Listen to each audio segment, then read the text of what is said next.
I'm joined by Paul Doswell ahead of an away trip to Bath City. Paul, how good was it to keep that unbeaten run going? Yeah, it's important. I mean, that's 1 defeat in 10 now. 6 wins, three draws, and the defeat at Maidstone. So I think it's well documented that we weren't very happy with the first half performance, but equally, I thought the second half performance was as good as we've been for the season, really. So when we're on it, we look a very good side at the moment. We're very dangerous going forward.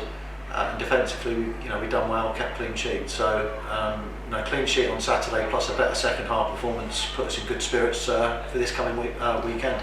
And with that second half performance, how important was it to sort of make those changes? I mean, what was the tactical thinking behind that?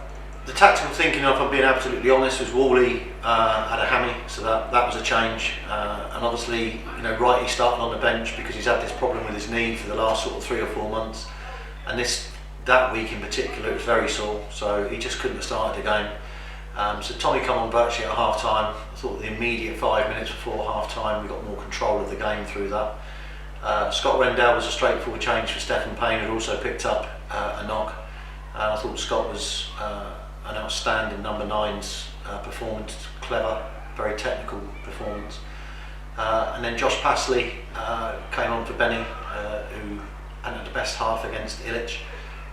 Was on a yellow card as well, so again it was just sort of trying to be sensible with yellow cards and not getting someone sent off, as we've been down to 10 a few times this season.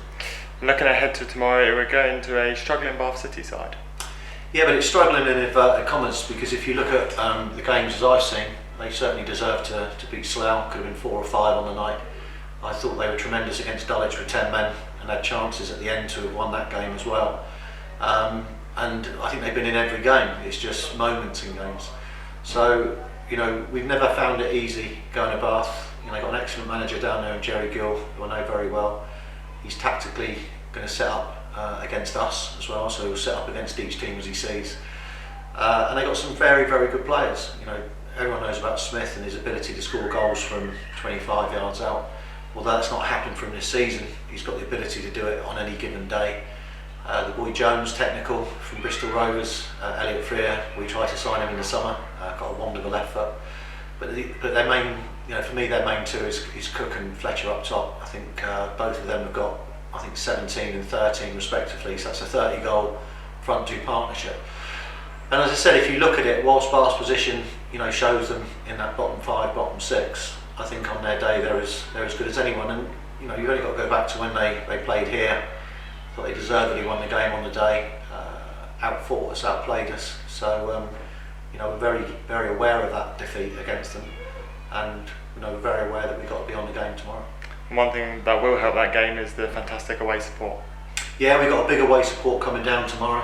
2 or 3 of the lads have told me, 200 plus Hawks fans will be down there, and I think Bath are getting some very good crowds as well, over 1,000 each game. So.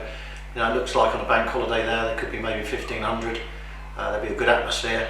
There's a lot on the game because Bath are desperate to get points to get themselves and stay in this league, and we're equally as desperate for the points to stay in and around the playoff slot. So, yeah, it's an exciting game, I think, tomorrow. And it is the bank holiday weekend. It's the start of a big Easter weekend of football. Yeah, as I said, you look at our games. I think it could be a defining weekend. If I'm being honest, I think Bath. Away is one of your harder games, the travelling aspect as well, but more importantly, the Monday game here at Eastbourne, they've won 8 on the trot, drawn 1, so it's an incredible run that they're on. As I said, I think Eastbourne also have done fantastically well this year. Knowing what budget they've got there, I think Danny Blaw's done a brilliant job down at Eastbourne. So both games over the weekend are going to be hard ones, but equally we're in good form as well, and I think we go there into both games hoping to get something.